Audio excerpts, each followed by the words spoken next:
Imagine this: you've spent months building your home, planting your crops, and securing your future. Then, in the dead of night, you hear a low rumble. It's not an earthquake.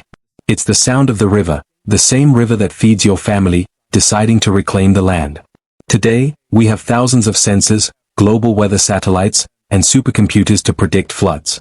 And yet, when a massive flood hits, cities like Miami or Houston can still be paralyzed.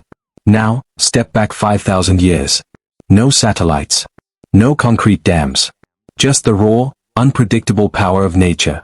How did the ancients not just survive, but turn these monsters into the foundation of their empires?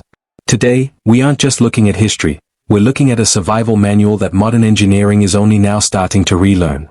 This is how ancient civilizations conquered the flood. Why build on a floodplain? Why not move to higher ground? To answer that, we have to understand the ancient bargain. In the Tigris and Euphrates Valley, the birthplace of civilization, the land was incredibly fertile, but it was also a death trap. Ancient people didn't see a flood as a natural disaster in the way we do. They saw it as a spiritual event. In Mesopotamia, they believed the gods were temperamental. They had a phrase for it: the gods were restless. They believed that the floods were a test of humanity's ability to organize. Think about that. It turned survival into a religious duty. If you were tasked with clearing a drainage ditch or reinforcing a levee, you weren't just doing chores, you were keeping the gods happy. This psychological framework created the world's first community-based disaster management. It made sure that when the water rose, everyone knew their job. Let's talk about the masters of the game, the Indus Valley Civilization.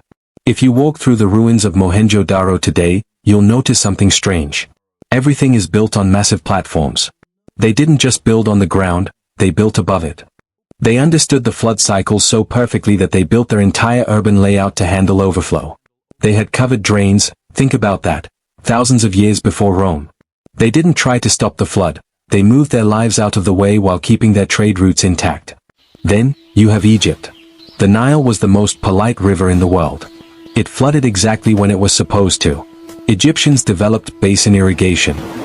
They built rectangular walls of earth across the floodplain. When the Nile flooded, these basins would trap the water and, this is the magic part, they trapped the silt. This silt was nutrient-rich mud that acted as a natural fertilizer. While other cultures struggled to grow food, the Egyptians welcomed the flood as a seasonal gift. It was a perfect harmony between human survival and the natural rhythm of the planet. Now, there's a massive lesson in Chinese history. You've likely heard of Yu the Great. Legend says he took over a failed flood control project. His father had tried to stop the flood by building massive dams and walls. It failed. The water broke through, and thousands died. Yu took a different approach. He realized that the river needs to move. Instead of stopping it, he spent 13 years digging channels to direct the water toward the sea and into irrigation systems. He stopped fighting the river and started guiding it. This is the difference between hard engineering, which snaps under pressure, and soft engineering, which adapts. It's a lesson our modern civil engineers are still struggling with today. We live in an era of hubris. We build giant concrete walls and think we've conquered nature. But history is littered with the ruins of civilizations that thought they were bigger than their local river. The ancients respected the floodway.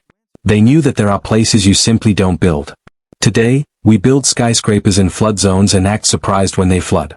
We've forgotten the ancient wisdom of space. In places like the Netherlands, they've introduced a project called Room for the River. It's literally based on the same principles Yu the Great used 4,000 years ago, giving the river the space it needs to breathe. Ancient history isn't about dead people in dusty ruins. It's a record of how humanity solved the exact problems we're facing today. Maybe the secret to surviving the next century isn't bigger concrete, but smarter design. What do you think?